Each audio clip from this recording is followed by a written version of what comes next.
ఇక్కడికి వచ్చిన గెస్ట్స్ అందరికీ, అలాగే లైవ్లో చూసే తెలుగు సినిమా ప్రేక్షకులకు అందరికీ, వ్యూవర్స్ అందరికీ, అక్కినేని అభిమానులందరికీ నమస్కారం.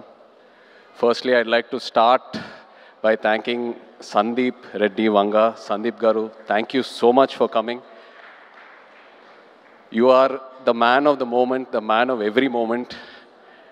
And what I feel is that ee madhya kalamlo I have not seen anyone as honest and as original as you. Idi mee cinemale gaadu, I watch a lot of your interviews. And mee interviews చూసేటప్పుడు ఎంతో ఒక honesty, ఎంతో ఒక transparency కనిపిస్తుంది. చాలామంది అది ఏదో viral చేయడానికి, హైప్ క్రియేట్ చేయడానికి అంటారు, but that is pure honesty. Thank you so much for being your Sandeep గారు, thank you. And Thandel cinema విషయంకి వస్తే, ఫస్ట్లీ అరవింద్ గారికి థ్యాంక్ యూ చెప్పాలి. సినిమా అయిపోయేసరికి లాస్ట్ 2-3 మంత్స్లో నాకు ఒక కొత్త భయం స్టార్ట్ అయింది. అంటే నేను నెక్స్ట్ సినిమా ఎలా సక్సెస్ఫుల్గా ఫినిష్ చేస్తానని. అరవింద్ గారు లేకుండా, వాసు లేకుండా, ఈ టీం అందరు లేకుండా, వాళ్ళంతా ఇన్వాల్వ్ అవుతారు ఒక సినిమాలో, అంత కాంట్రిబ్యూట్ చేస్తారు. ఒక యాక్టర్కి ఒక లిస్ట్ ఉంటుంది, ఎంతోమంది డైరెక్టర్లు ఉంటారు. సరే పలానా డైరెక్టర్లతో పనిచేస్తే మన కెరియర్కి డెఫినెట్లీ బెనిఫిట్ అవుతుందని. కానీ నా లిస్ట్లో ఎప్పుడు గీతా ఆర్ట్స్ అనే పేరు ఎప్పుడు టాప్లో ఉంటుంది.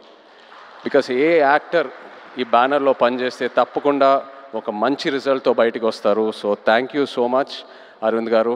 అండ్ వాసు, మన జర్నీ ఎప్పటి నుంచో స్టార్ట్ అయింది. అండ్ ఈ సినిమాలో కూడా ఏదో ఒక రోజు మనం ఈ సినిమా టాపిక్ గురించి మాట్లాడాము. ఒక ఐడియాలా చెప్పారు నాకు ఒక 10 నిమిషాలు. నేను అప్పుడే చెప్పాను మీకు, వాసు ఈ ఐడియా పూర్తిగా ఫామ్ అయిన తర్వాత ప్లీజ్ నా దగ్గర రండి, నాకు ఎంతో ఇంట్రెస్ట్ ఉంది ఈ టాపిక్ మీద. అండ్ మీరు వచ్చారు, so thank you so much.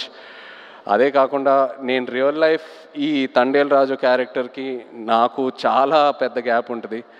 ఆ ట్రాన్స్ఫర్మేషన్కి మీరు టైం ఇచ్చారు. చందు, నన్ను నమ్మావు, నేను చేస్తానని చెప్పాను, నువ్వు నన్ను నమ్మావు, ఆ టైం ఇచ్చారు, ఎంతో పేషెంట్గా నాతో ట్రావెల్ అయ్యారు.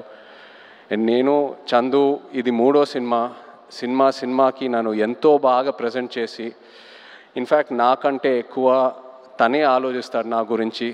కొన్నిసార్లు చాలా సెల్ఫిష్గా ఆలోచిస్తాడు నా మంచి కోసం. I'm so grateful to have you Chandu. You are a friend, you are a winner ప్రతి ఈవెంట్లో వచ్చిన గెస్ట్స్ అయినా టెక్నీషియన్స్ అయినా అందరూ ఒకటే అంటున్నారు, మేము పల్లవితో కలిసి పని చేయాలి, లేకపోతే మేము పల్లవి ఫ్యాన్స్, లేకపోతే మేము పల్లవితో పని చేయాలనుకున్నాము కానీ ఆపర్చునిటీ మిస్ అయిందని. ఈ మధ్యకాలంలో ఒక ఆర్టిస్ట్కి ఇంత యునానిమస్ అయిన పాజిటివ్ అవుట్లుక్ నేను ఇప్పటివరకు చూడలేదు, నాకు తెలిసి ఫ్యూచర్లో కూడా చూడను. You deserve every bit of it Pallavi, and I wish you all the best. Thank you for being who you are. Thank you so much. And the true rock star of this film చెప్పాలి మన DSP గారు. నిజంగా ఒక love స్టోరీకి audio ఎంత ఇంపార్టెంటో మీ అందరికి తెలుసు. అలాంటిది ఈ సినిమాకి బుజ్జితల్లి అనే పాట ఫస్ట్ రిలీజ్ అయినప్పుడు కంప్లీట్గా సినిమా కలరే మార్చేసింది, ఆడియన్స్లోకి బాగా దగ్గరగా తీసుకెళ్ళింది. మీరు చూసారు ఎన్నో రీల్స్, ఎంతమంది పిల్లలు డాన్స్ వేయటం, పాటలు పాడటం, so many performances on Bujjithalli. You took this film close to the hearts way before the release. Thank you so much Devi, your the true rock star. అదే కాదు, నమో నమ శివాయ పాట జరిగేటప్పుడు దేవి మా రిహర్సల్స్కి వచ్చి ఆయన విజన్ ఏంటి, ఆయన ఎనర్జీ ఇచ్చి మాకు ఎంతో ఎంకరేజ్ చేశారు. Thank you Devi. అలాగే Shyam garu, our DOP, thank you Shyam sir. Was really looking forward to work with you and I'm so happy it happened. And Nagendra garu, మన ఆర్ట్ డైరెక్టర్, థ్యాంక్ యూ అండి. నిజంగా మీ ఇద్దరు కాంబినేషన్ అమేజింగ్. నేను విరూపాక్ష సినిమా చూసినప్పుడు అప్పుడు చందుకు చెప్పాను, శ్యామ్ గారు నాగేంద్ర గారితో పనిచేస్తే బాగుంటుందని. అండ్ ఐఎమ్ సో హ్యాపీ ఈ సినిమా చేశాము, నెక్స్ట్ సినిమా మళ్ళీ ట్రావెల్ అవ్వబోతున్నాము. So thank you very much. అలాగే all the lyric writers, Shreemani గారు, జొన్నవిత్ల గారు, మన యాక్షన్ డైరెక్టర్స్, కొరియోగ్రాఫర్స్ శేఖర్ మాస్టర్కి థ్యాంక్ యూ చెప్పాలి. The entire production team, Satya గారు and everyone else, thank you so much. మన PROs Vamsi, Sekhar, Anurag. And direction department చాలా సపోర్ట్ చేశారు నన్ను ఈ సినిమాలో.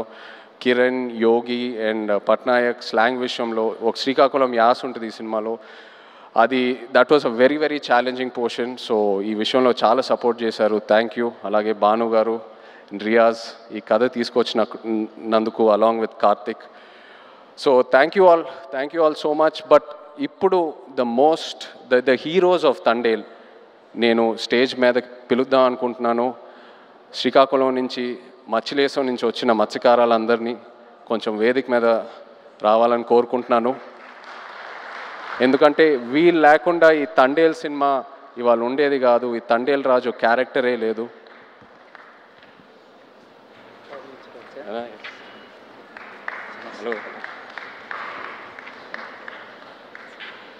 హలో నమస్తే.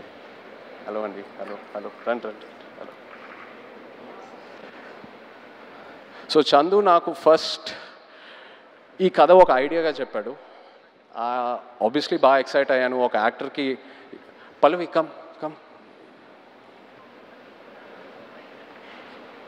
Stand. No, just stand with them.